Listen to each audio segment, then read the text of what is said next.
Hello everyone, আজ কিন্তু আমরা সন্ধ্যা বাজারে তিনজন চলে এসেছিলাম গরুর মাংস কিনতে। তিনজন বলতে আমি, অগ্নিলা আর অগ্নিলার আব্বু। অগ্নিলার আব্বু কিন্তু সন্ধ্যা বাজার থেকেই গরুর মাংস কিনে থাকে। তবে আজকের মাংসটা কিন্তু অনেক ভালো ছিল।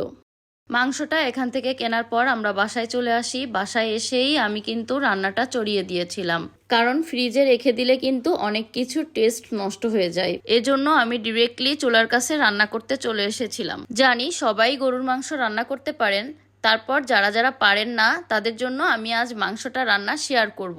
আমি কিভাবে চুইঝাল দিয়ে গরুর মাংস রান্না করে থাকি সেটাই আপনাদের দেখাচ্ছি। আমি প্রথমে সব ধরনের মশলা দিয়ে গরুর মাংসটা ভালোভাবে কষিয়ে নিয়েছি। আর এখানে যে শুকনা মরিচগুলো দেখতে পাচ্ছেন সেগুলো কিন্তু আমি হাত দিয়ে ছিঁড়েই দিয়ে দিয়েছি। এভাবে শুকনা মরিচ দিলে কিন্তু মাংসের টেস্ট বেড়ে যায়। তবে আমি কিন্তু এখানে গুঁড়ামরিচ ও শুকনা মরিচ দুইটাই ইউজ করেছি। এখানে কিন্তু আমি মাত্র একটা আলুই দিয়েছি। যে কোনো মাংস রান্না করার সময় আলু কিন্তু অতিরিক্ত দিলে মাংসের টেস্টটা কিন্তু নষ্ট হয়ে যায়। তারপর আমি এখানে চুইঝাল আর রসুনটা দিয়ে একটু কষিয়ে তারপর কিন্তু আমি ঝোলের পানি দিয়ে দিয়েছি। তারপর ঢেকে কিছুক্ষণ ওয়েট করছিলাম। তারপর দেখি আমার মাংসটা অলরেডি রান্না হয়ে গিয়েছে। যেহেতু অগ্নিলার আব্বু আমাকে রিকোয়েস্ট করেছিল লাল শাড়ি পরার জন্য, এজন্য আমি আজ কিন্তু শাড়ি পরে সেজেগুজেই রান্না করছি। তবে আজকের মাংসটা কিন্তু আমার বেশি একটা জাল দেওয়া লাগেনি, তারপরও সিদ্ধ হয়ে গিয়েছে খুব অল্প সময়ের ভিতর। আর মাংসটা কিন্তু খেতে খুবই অসাধারণ হয়েছিল। কারণ কিভাবে বুঝলাম জানেন?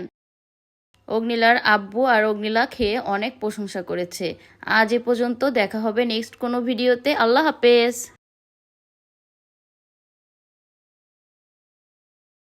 আমি কিন্তু এভাবে শাড়ি পরে কখনো রান্না করি না, কারণ শাড়ি পরে আমার কাছে রিস্ক লাগে।